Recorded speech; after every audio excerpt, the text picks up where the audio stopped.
So my name is Mark Kamlet. I'm an economist by training. Got my PhD at Berkeley in economics, was a math major at Stanford. Came here directly to Carnegie Mellon in 1976. So I've been here for quite a long time. Became involved with administrative work of various sorts pretty early on. I was the head of a department called Social and Decision Sciences for some years. I was dean of what's now the Heinz College for 8 years, and I was provost of CMU and executive vice president for 14 years. And while I'm not a technologist, I have some background in statistics, have a master's degree, and also was involved in watching the growth of the School of Computer Science, including the Department of Computer Science, but other areas as well, Machine Learning Department, Language Technologies Institute, now Robotics with links to autonomous vehicles, all of which sort of have come together unexpectedly, I'd say in some ways, around machine learning and AI. So my own interactions with AI probably began when Tom Mitchell approached me, who's a senior faculty member, probably in '96 or so, to get some funding. I was dean of one of the colleges for this Center for Automated Learning and Discovery, is what he called it. And he described it a little bit to me. I didn't really understand why it wasn't just econometrics, which I thought, of course, must rule all those things. But when I got to central administration, it became clear that what was going on in artificial intelligence was quite interesting. So artificial intelligence, when it got started by, among others, Herb Simon and Alan Newell, had a lot of hype associated with it. And it had some early successes in the sense of teaching a computer to beat the world champion in chess and so forth. But a lot of that was in expert systems.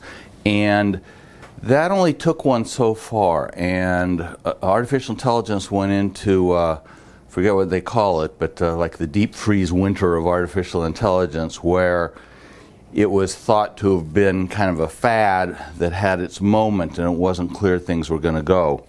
Some of the basics of what now is machine learning and backward propagation and so forth was known, but computing wasn't nearly up to where it would need to be to make it practical, and the transmission, collection of big data sets. But by the early 2000s, that was starting to change.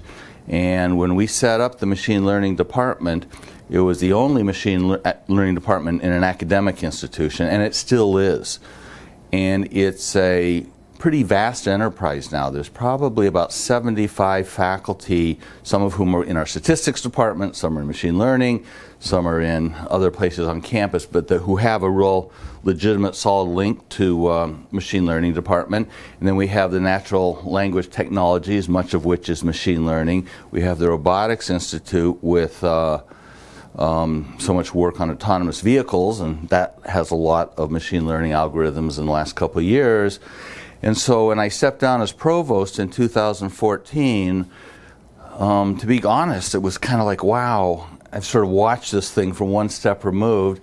After you spent 22 years in administration, all the marbles have fallen out anyway, so whatever I would choose to do would be pretty new. And I thought I'll learn a little bit about this. Just one thing, when I started, it's changed a lot in just, I'd say, 3 years, but the proposition that this time, namely the technology revolution that we're going through, was going to be different than the first industrial revolution and the second industrial revolution, which were disruptive and choppy, but everybody ended up with higher incomes eventually, with new jobs that only humans could do. And even as recently as I say, 3 years ago, the common view across economics among the top economists were that it was really a Luddite position, and that we have seen before how these technology revolutions play out. I think that that's not the case for what we're experiencing now and are going to experience. And now I think even the folks who were most sure this wasn't going to be a real collapsing of human jobs have sort of come around to say, we may have an issue here. I don't read a lot of science fiction, and so it wasn't really from that. I mean, the popular culture, for sure, just in the sense, I'm not very good on computers and iPhones, and I'm way generations behind, but even I could tell, and I did have a pretty good sense of how big data was coming about and the role of the cloud and so forth. So there was sort of something in the air, but no, it really wasn't so much from that as just kind of my own history. Mm-hmm.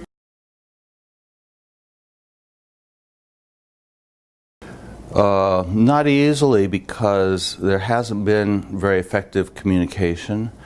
In fact, what has happened, in large part, we see now, where in terms of the politics of liberal democratic capitalism, the center's not holding.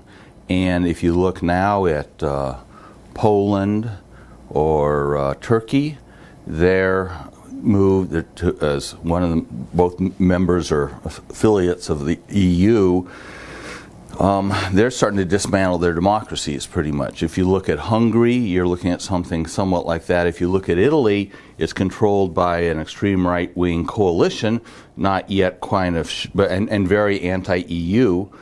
Britain's already left the EU.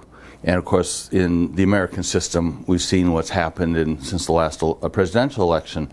And the common theme around all those political economies has been the rise of right-wing political parties that are nativist, that are nationalist, that are very anti-immigrant, anti the bureaucracy in Brussels, and trying to point the finger at the reasons why their middle classes and lower middle classes are not making any progress, and why they're so bitter and so angry. And then if you look at the recent U.S. presidential election, both on the Republican side and the Democrat side, both sides, even to some degree Bernie Sanders, but both sides really felt that, we'll figure this out. There's a button or something that they have the answer to, that they will go to, and it will more or less turn things back. Unions will reassume power. College will be, vocational schools will be free. It'll take care of everything. It's never going to take care of everything. The gap between the working poor and the lower middle class on the one end, and those above the middle class on the other, is no longer, there's no social mobility, and there is very little of the old system of making individuals move from the working poor to the lower middle, to the middle and beyond, that's going to play out. But nobody wants to say that, and no politician is going to get elected who does say that. And insofar as one of the causes, not the only, but one of the causes, first there was just the digitization, computerization, information communication technology, that has the same effects of destroying the middle class. Machine learning is the same. It's a different thing than computerization, but it's also going to be taking the toll on jobs that are kind of in the middle.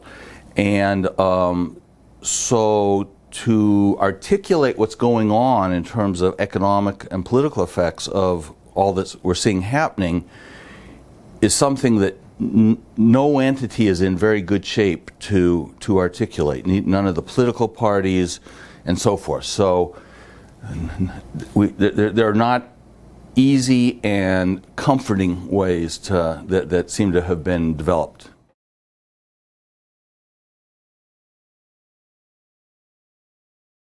I'm interested in terms of what's going to impact our economy and our politics, and reading and thinking a lot on that topic.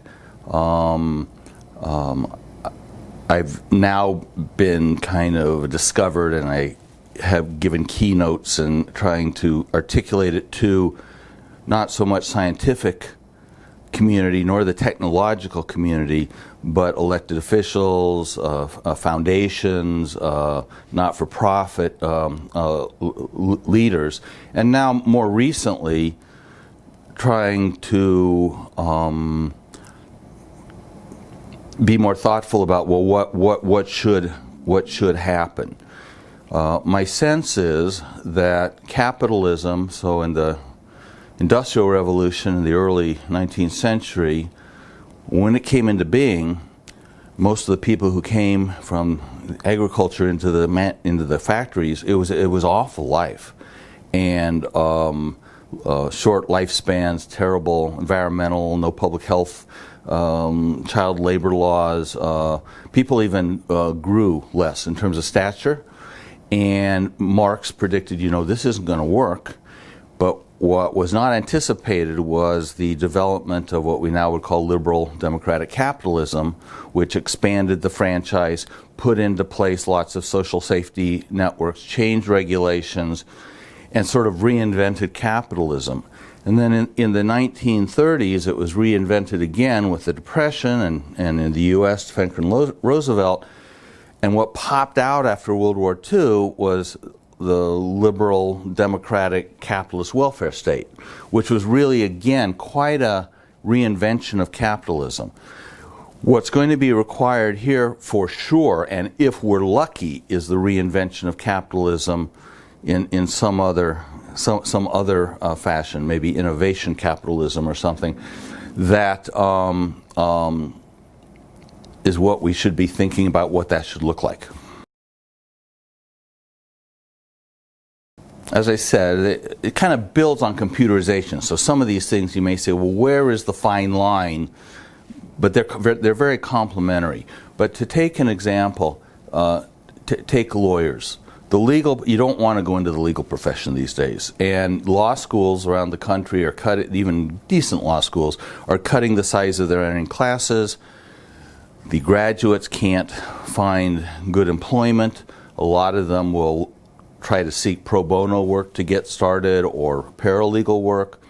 And there are many large corporations who outsource at least some of their law, their legal activities, and they won't let a law firm bill for first or second year junior partners, because what first and second year junior partners typically do is transactional with contracts, and those can be dealt with much more inexpensively and much more effective and efficient, and they work 24 hours a day and all sorts of stuff. And so that's actually an example of a occupation that we would normally have maybe considered, even on the upper end of the middle class or even the lower end of the upper class. Mm-hmm. And there's lots of other examples. It's interesting. So one of the ones that always comes up is autonomous vehicles, and I'm not sure when and how that's really going to play out. And I'm not one who's going to say trucks are going to be replaced, long-haul trucks in the next 3 or 4 years.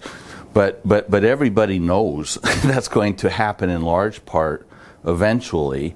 And the ironic thing that's occurred is there's an enormous shortage of truck drivers now, particularly long haul, which is where you have to spend lots and lots of time on the road. And it's a hard job. It's not to be demeaning in any sense to the job of being a truck driver. I mean, these are really heroes, and they live on a very small margin financially. They bear a lot of the risk, and their earnings are not stratospheric, to say the least. And it's a pretty hard life, not only on family, but really just the whole business of being on the road all the time. And so everybody knows, in quotes, that you don't want to go into truck driving as a living. And the result now is a huge, many of the truck drivers are retiring out. They come from an age group and they're hitting their 60s and so forth. And we could talk about lots and lots of other occupations, but those things are either direct impacts of things that use machine learning techniques in some fashion, or they're so close that people are already kind of looking ahead and it's influencing how the labor markets are playing out. I do not downplay the possibility that artificial intelligence in the next 50 years could move from narrow artificial intelligence to more general. But I can't get my hands around that. I don't dispute that cyborg issues are going to be real, and I can't dispute that with things like CRISPR, genetic engineering is not going to be real. So all of my thinking is, let's pretend those problems didn't exist. So one thing that I think one would advise certain groups to think about as they're thinking about the future. So let's take, for example, we have here in Forbes Avenue, which for all those on the video is about 1 block from here, a big research center focused in the Heinz College, which is one of the colleges here at CMU, but involving lots of people from many of the colleges, in the Price Waterhouse or Price Waterhouse Cooper Center. And Price Waterhouse has been a great partner. I think they've funded that center to the tune of $11 million for really just the first 3 or 4 years.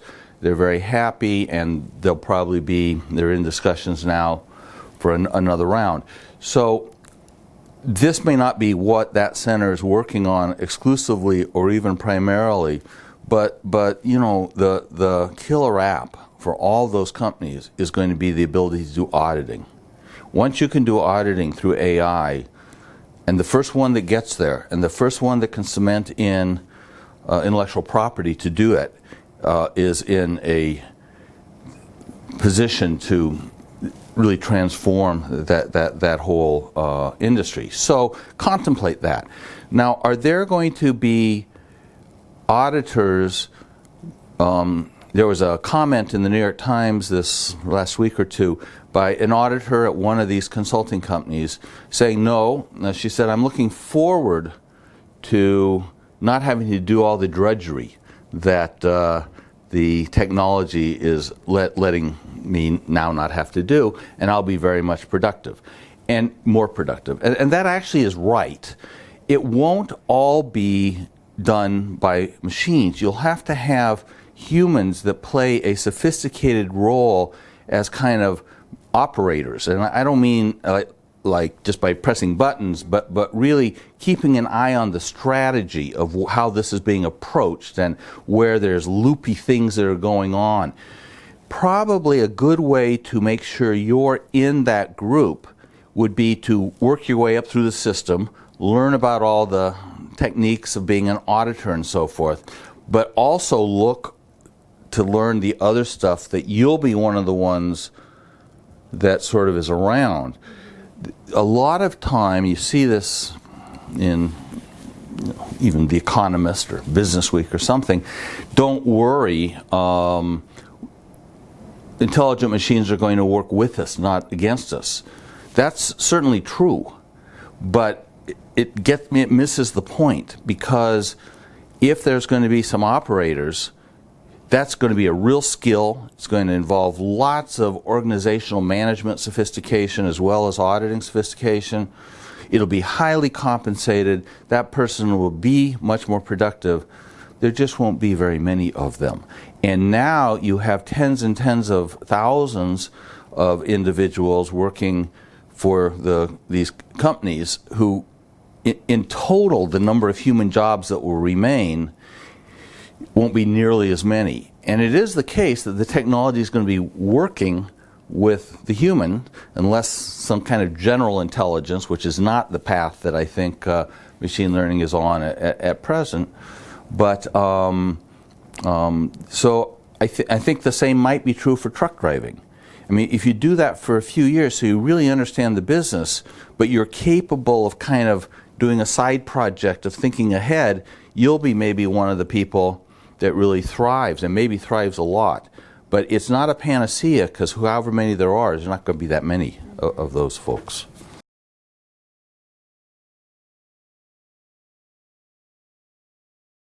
I think that's the key. I think that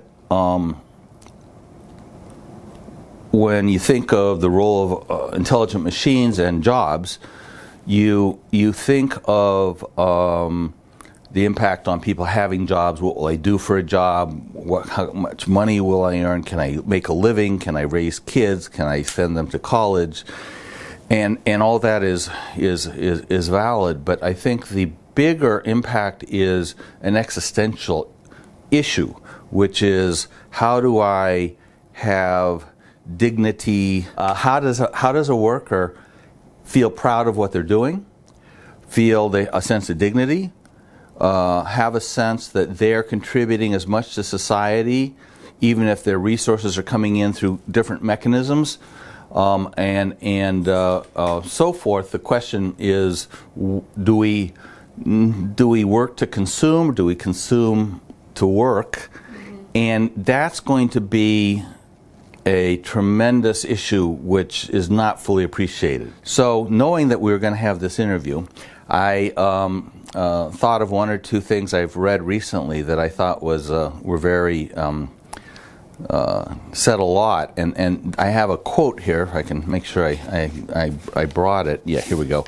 And it was said by Herb Simon. Herb Simon was one of the great polymaths of the 20th century, and CMU is really built in his image, and in some ways he was one of the co-inventors of artificial intelligence. And he was addressing a set of executives in 1965. And if you ever heard Herb talk, his lectures weren't the most scintillating thing.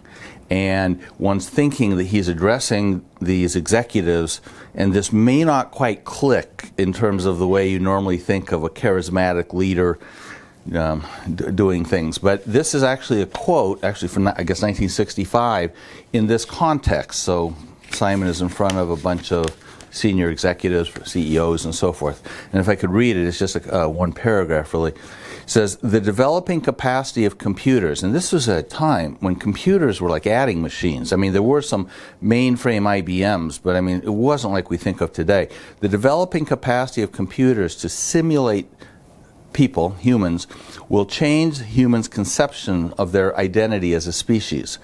I am confident that humans will, as they have in the past, find a new way of describing their place in the universe, a way that will satisfy their needs for dignity and for purpose. But it will be a way as different from the present one as was the Copernican from the Ptolemaic."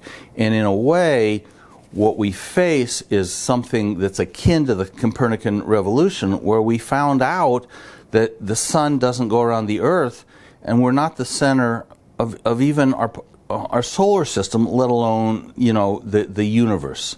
And now we will be learning that we're not the owners of the cognitive space that we thought was kind of the exclusive domain of humans. And it's in that sense, I think, there'll be such a huge transition in humans trying to come to terms with what they're all about.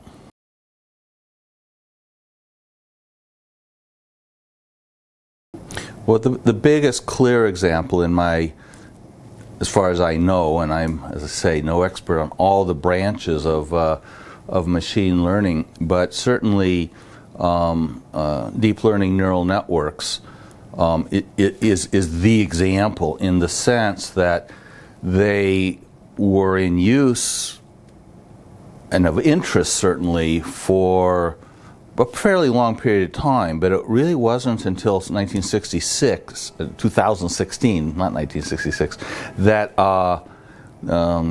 what's now called AlphaGo was proven so successful in beating the world's champion in Go. And, everybody, I think, was just, you got to be kidding. At that time, if you'd asked really enthusiasts of artificial intelligence, almost over-the-top enthusiasts, and you said, will any intelligent machine be able to beat the world's greatest players in Go? They say, yeah, sure, maybe, because it's pretty smart stuff, it's pretty impressive stuff, maybe in a century. And it happened, and it turned out that the basic way that it was done it's kind of an artisan thing in the sense you have to tune a lot of stuff to the exact specific problem that you're looking at, but less than you would think. That is, the basic ability to get the infrastructure to the AI is there's a lot of commonality, and there's a whole industry growing up of companies that are putting on the cloud those basic technologies. Just like if you're doing statistical analysis now, you would call forth one of the commercial statistics package, or now they go to a package called R, which is open source. But you can therefore not have to write from scratch all of your materials. You're embedded in a community and a set of contexts that have done this on very different kinds of problems, which is a benefit. And you can use the world's most powerful computers without having to buy one, because you send it up to the cloud, and if it's, whatever it is, if it's Amazon Web Services or any Azure or any of them, it's a very powerful thing. And those are the thing. And if I could comment just a little bit on one thing that I think hasn't gotten as far as it will get soon. The current autonomous vehicle research that's going on, the applied research, and here in Pittsburgh we've been very lucky. Uber set up their research facilities here, and Argo with Ford and others. They're all using second generation autonomous vehicle technology, which does take advantage, as I understand it, of various machine learning capabilities. Just like a smart machine can say, is that CAT scan show a cancer tumor that's malignant? You can say, what is it that's crossing the street? But what they don't do at present, and what I think the third generation will be, in which we have a lot of people working on, is vehicle to vehicle and vehicle to cloud. And one of the advantages of vehicle to cloud is all of a sudden, no matter how powerful the chips are that are in your car, you can have close to instantaneous capability to bring a lot more artificial intelligence power to bear. And in fact, I wouldn't be shocked if there's a period where there's a lot of use of autonomous vehicles, but not nearly as much as taking over entire things, entire sectors, trucking or cab driving or whatever, but that the third generation, which can't be that far behind, will really kind of seal the deal in the same way we were just talking about, which is that deep learning neural networks, once they can take advantage of the cloud. And an example of that obviously is speech recognition on the chat boxes and all that, which I think the companies involved just took out their old ones, put in the new thing, which is based on neural networks, and now they've surpassed humans in terms of the ability to understand and spoken language.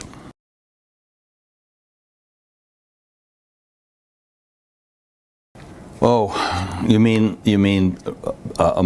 between one set of people and another? Yeah. Well, it's going to be a big challenge. It really will be a reinvention of capitalism. And when I say that, I'm not trying to say we shouldn't be capitalistic or there won't be markets. I mean, yeah, there will be.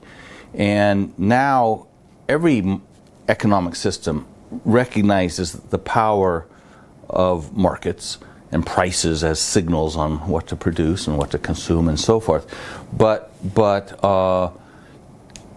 nonetheless, it's going to be a fundamental transformation of capitalism if society is going to not get torn apart. It's unstable for democracy to have a system where too many people, I don't know what the threshold is, do not have a buy-in for the system. And what you're seeing now is that anybody who's not well off is well enough off to have an iPhone that lets them see exactly what is going on in the developed world. And so, unlike at one point in time, now it's instant rubbing your nose in the reality of the situation. One of the things that's not talked about very much, which I think is extraordinarily problematic, and I think addresses your question, the future for developing countries is hard to figure out what on earth it can be. A great trade economist, Danny Roderick of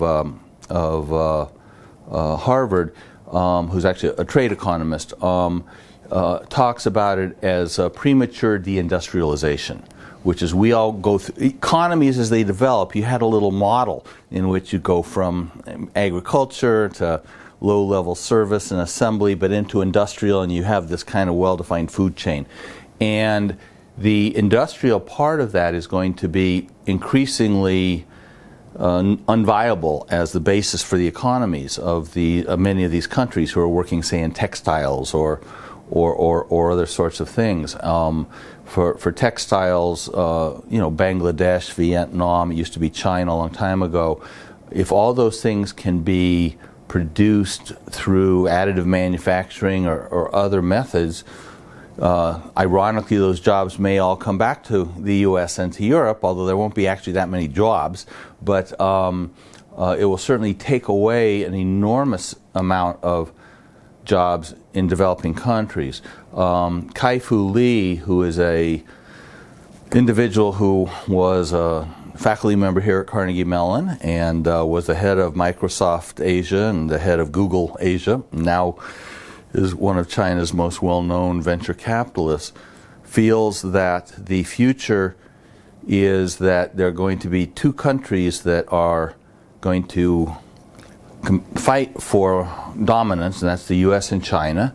That when you get a lead in big data and so forth, it tends to build on itself, and the U.S. and China are where those things are already moving the fastest. And he's said in written articles, op-eds in the New York Times and so forth, that he thinks that all of the what we would now call non-Western developing countries will just become recolonialized, either as in kind of a social contract of sorts with China or a social contract with the U.S. in which there's the commitment of providing certain resources for the citizenry to survive in exchange for the demand that will exist to buy things from the colonizing power. I'm not claiming that's what's going to happen, but I think the issue is significant enough, and the only country I know that falls clearly into that's thought this through a lot is China. Mm-hmm. And they made the decision a long time ago, we're not going to get caught in that. Mm-hmm. But for other countries, and if you think particularly of sub-Saharan Africa, which has finally had glimpses of economic growth over the last 10 years and increased getting rid of dictatorships and bringing in more rational and less corrupt systems, they don't have good role models on how to proceed. In my experience, a lot of those countries, their role model is Singapore, because they don't have much attraction to Western democracy. Western democracy wasn't a very good role model for their histories. And Singapore is like this country that had nothing in terms of natural resources. Now it has a GDP per capita that's in excess of the U.S.'s, and it did it itself. It didn't have foreign aid and so forth. And countries say, we'll lift ourselves up by our own bootstraps, we'll be a knowledge-based economy, but it's unrealistic that they will be able to take the path toward economic development that Singapore took. Because Singapore started out as we're the low wage, then we're the assembly, then we're the manufacturing, etc. And now that's not the little ladder that will get climbed. And that was a micro trajectory within an economic context that has shifted dramatically already. And in terms of relationships among people within the developing countries, or at least let's say within China and U.S., if one assumes those are the two countries that will be at the forefront of having these impacts, both good and bad, it's going to be the whole redefining of capitalism is going to be specifically in the context of the power and other relationships of different groups of individuals, and the recognition of the goal of a nation state has to do with the dignity of all of its citizens. Trying to get to that point is something that we seriously, we're not even on the path towards. I mean, it's at best we're stalled. I think that's right. And in relation to the study of nationalism over time, what we see are features of the past certainly cropping up in ways that I think many theorists did not anticipate. Oh, correct. I agree 100%. If you're within a positivist notion of the movement of politics, and that is making it very difficult, I think, to get a handle on this period of time. And if I could rant on a topic that is a little bit off, initially off of the issue of artificial intelligence, but I think it falls into the same set of issues, which has been that after World War II, the U.S. went through a period where it was really good. Economic growth was high, inequality was going down, and the American dream of social mobility was being played out. And at the same time, there were international bodies that were created, the General Agreement on Tariffs and Trade, the World Trade Organization, the International Monetary Fund, the World Bank, and they all had the mantra of free trade. And through the various GATT rounds and now through the World Trade Organization. And Ricardo proved, you could almost say proved in almost a mathematical sense, that under certain conditions that free trade between countries can benefit both countries. And it does require a lot of conditions, but let's even give the benefit of the doubt. But even Ricardo never said there aren't losers and winners. And Ricardo never said, and don't worry about the losers. Economists sometimes say, and did for a long period of time, not to worry because it kind of balances out.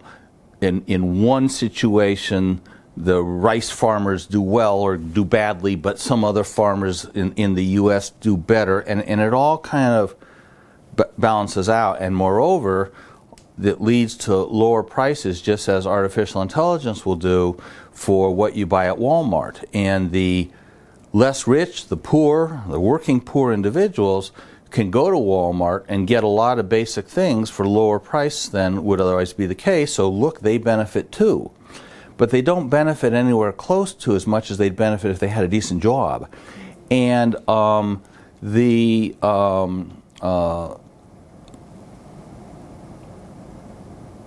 movement towards free trade, it took jobs in the U.S.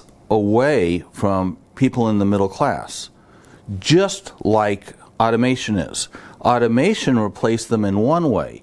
Globalization and trade replaced them either to cheaper labor that was in some other country through outsourcing, or through just some other entity providing the goods using the less expensive labor. And whose jobs were being affected in the U.S.? It was the middle class.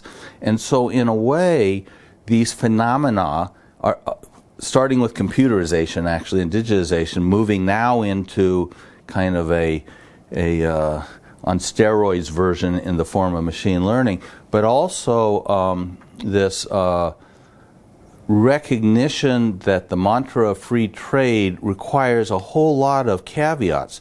The notion that things always kind of even out, that is in the part of the econ book that's called Fairy Tales. And apparently, the budgets of these textbooks is so small they couldn't put that one chapter in. But they said it's probably not that critical. Story instead. Right, exactly.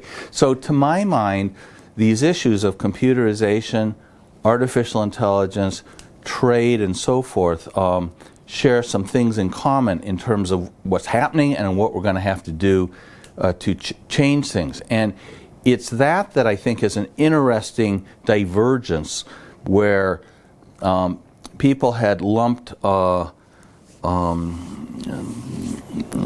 people who were Luddites on artificial intelligence with the people who were protectionist in terms of trade. And they were both discredited arguments or schools of thought in economics. And yet, in fact, it's not that there wasn't some logic there, but you have to have something, even if the pie does get bigger, if a lot of people's slices get infinitesimally small, that's not stable. It isn't, and on some level, I think what you're pointing to is the ways in which each of these trajectories are caught up in this cult of reason that is oftentimes divorced from empathy.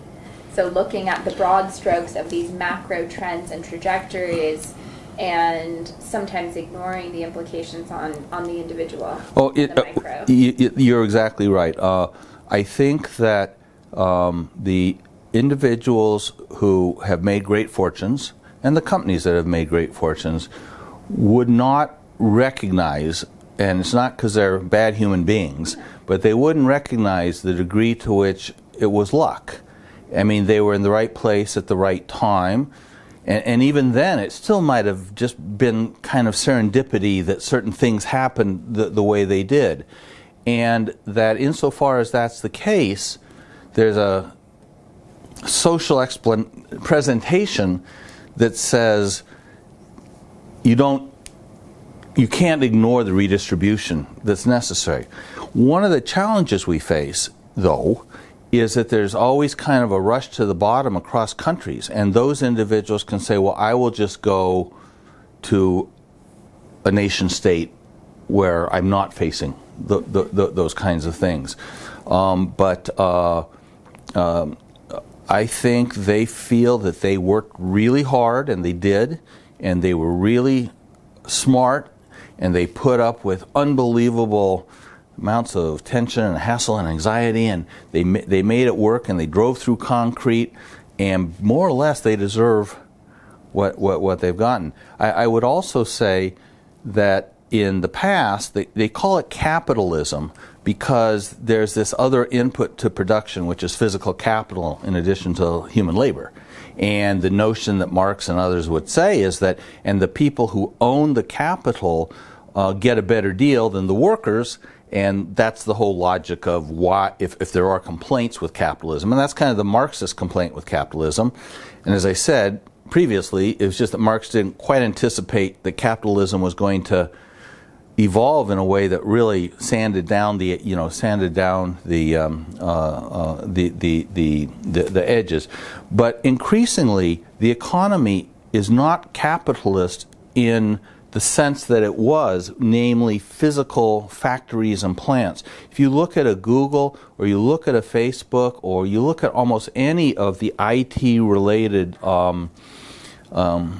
companies that rule as the most valuable companies, in say 1980, as late as 1980, and it may have extended past then, if you compared the book value of a company, recognizing that it's not a perfect metric of its value, but it is something you can compute, you can take depreciation into account, so you're not ignoring that, you would get a figure that is about 80% of the stock value.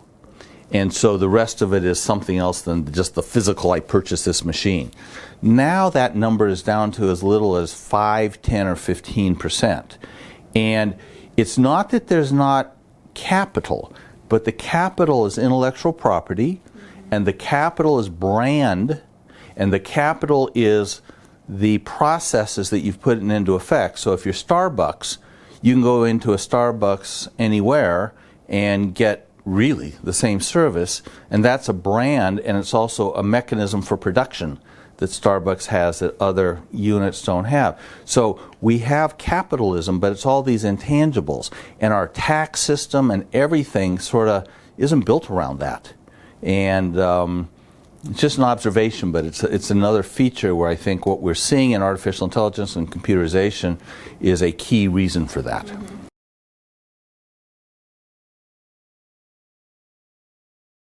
To be truthful, not so much. I mean, maybe there are, and I'd love to see them myself. I do think there's another feature which we haven't mentioned, but is an important economic feature. Is a lot of these entities, iPhone being an example, Facebook being an example, Google being an example, and you could name others. They're natural monopolies, and they're natural monopolies where there's economies of network size, and there are a number of things that's relevant for. First, all the stuff that we learn in Economics 101 about how the Adam Smith and the price system and how it all serves everybody is based on something called perfect competition. Okay, forget perfect competition. How about like a little bit of competition? In other words, if there's not some competition, we have a natural monopoly which is then able to do things which are demonstrably not in society's overall interest. But the other thing that's interesting about these situations is it's not that if you go back and look at the Dow Jones in 1900, there'll be no company today that was on that list then, and so forth. And so there is turnover. In this situation, you go, well, these companies will be there forever. Well, they won't be there forever. So there is competition in the sense that a new technology, completely new technology, is going to come around and blow them out of the water. And so they always have to be kind of worried at that, because if they play the game as it's being played now, their natural economies of scale are going to protect them. And so you'll have, I mean, you may be seeing something of that recently with Facebook, with all of the to-do about their inability to weed out information that's targeted and inaccurate. And you'd say, well, can't they work to do that? And the answer is, it's not their model. I mean, it's not going to be a tweak. And in fact, what they do now, even in the recent last couple days where Facebook took down sites that were linked to Iran and so forth, those were sites that were brought to their attention by cybersecurity companies who located them. And they probably located them in the context of completely other activities. Facebook has no internal capacity. Maybe what will happen in the future is everybody will have a job as a curator of these things as they're coming in. But when something tumbles, it will tumble big. And so there will be something that overtakes. I mean, take MySpace. I mean, somehow it didn't work. And it was overtaken, but when they go down hard, and maybe that's not a thing as cosmic to worry about, but from an economic point of view, it makes for a very weird system. I do want to say, I guess, one last set of things about programs that we should consider, and perhaps I'll do it by giving an example of a challenge that economists face, and that is that economists have this term called first best and second best. And first best is like everything's working perfectly, we have a perfectly competitive market, except this one thing. And then how do we go take advantage of it, pollution or something like that. But we never live in a first best world. There's a famous economist that says, at best we live in a second best world. and we do live in a second best world where everything's kind of flying apart. And an interesting example is minimum wage. So if the only option that was out there to do things was to establish a minimum wage that's $20 an hour, there are some people, myself included, that would vote for that if that was the only thing on the table. a lot of people say that minimum wage will destroy jobs in the short run. I don't think that's a huge threat up to like $15 an hour, which is kind of what's on the table these days, because first of all, it's going to be like 3 or 4 years before that comes in. You raise it to $20 an hour, you're going to have an impact. But even more saliently, if you make the human job be $20, it puts into play for automation a whole lot of other things. A fast food place may have no problems with keeping workers and even putting them in some kind of career ladder.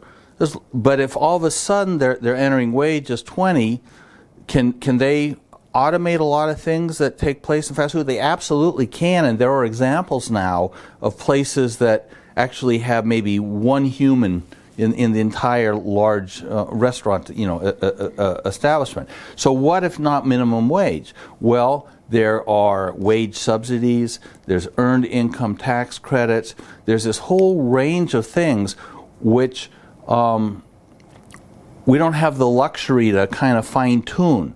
And so how capitalism is going to choose the ways to go is going to be very clunky, because people are going to push on minimum wage, and one will have to be very sympathetic towards that if there aren't these other things. But it's always going to be a lot of second best things coming into play. Yeah, thank God you didn't bring up autonomy replacing professors. Let's not bring that up at all. And by the way, that will never happen. It would never happen. I was at a seminar over in SDS about 2 years ago, and was talking a little bit about stuff like this. And Lowell Taylor, who's a faculty member, really strong faculty member here, said, walking back here, that there's one thing that I know will always be in our favor, humans' favor, which is we can read emotions in faces. I said, Lowell, I'll send you some email. And I showed him some websites and stuff, and he sent back, says, "Oops, well, I've got tenure." So, but it really is an unstable thing. It is. I was one of the first people who was extremely skeptical about MOOCs. And for a while, I made a living being on the panels that said everyone else is saying MOOCs are going to change things. I was skeptical, but technology will have an impact. I have such a sense of not being very capable in doing that. I would say I take it a lot more seriously than I once did, because you can sort of imagine artificial machines kind of adding bunches of narrow intelligence and getting a little bit closer. But I don't know and haven't heard. I mean, I know people like Tom Mitchell and others are doing work that is trying to create knowledge idea maps that would kind of move in that direction, but I have no sense on if that's going to prove to be. You actually would know. So do you think, what do you think about general intelligence? I think it's a long way off. Good. I think we're okay with the tenure thing. Okay, good. Tenure's going to be okay. Professors will never be replaced. Don't worry. Thank you so much. Thank you. My pleasure.